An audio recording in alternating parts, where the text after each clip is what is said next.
শহীদুল ইসলাম আপনি লিখেছেন, আমার জীবনে ইনকাম করার পর থেকে মা বাবাকে সর্বস্ব দিয়েছি, তারা আমার থেকে জমি লিখে নিয়েছেন, সব ভাই বোনদের বিয়ে দিয়েছি, এখন আমি দিতে পারছি না, তাই কেউ আমার খোঁজ নেয় না। এখন যদি আমি মা বাবাকে না দেখি গুনাহ হবে কিনা? দেখুন, মা বাবা যদি অসচ্ছল হন, তারা যদি দরিদ্র হন, তাদের যদি আপনার ভরণ পোষণ দেওয়ার প্রয়োজন হয়, তাহলে আপনার সেটা করতে হবে। মা বাবাকে দিয়েছেন, তারা যদি আপনার প্রতি অকৃতজ্ঞ হন, তারা আল্লাহর কাছে দায়ী থাকবেন, দোষী হবেন।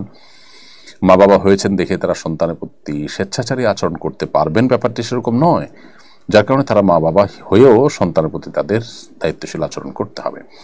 যদি তারা সেটা না করেন, তারা দায়ী থাকবেন আল্লাহর কাছে, কিন্তু আপনি সেজন্য তাদেরকে শাস্তি দিতে পারেন না। সন্তান হিসাবে আপনি আপনার কর্তব্য পালন করবেন। প্রত্যেককে যা যার কর্তব্য সম্পর্কে জিজ্ঞাসিত হবে, মা বাবার সম্পর্কে জিজ্ঞাসা করা হবে, মা বাবাকে জিজ্ঞাসা করা হবে তারা সন্তানের কৃতজ্ঞতা আদায় করেছেন নাকি অকৃতজ্ঞ হয়েছেন। আবার একইভাবে সন্তানকে জিজ্ঞাসা করা হবে যে তারা মা বাবার দায়িত্ব সঠিকভাবে পালন করেছেন কিনা। যদি মা বাবার আর্থিক সঙ্গতি থাকে, তাদেরকে আপনি ভরণ পোষণ না দিলেও চলে, চলার মতো ব্যবস্থা থাকে, তাহলে সেক্ষেত্রে আপনি না দিলে গুনাহ হবে না, কিন্তু তাদের সাথে সদাচরণ এবং সুন্দর ব্যবহার আপনাকে করতে হবে।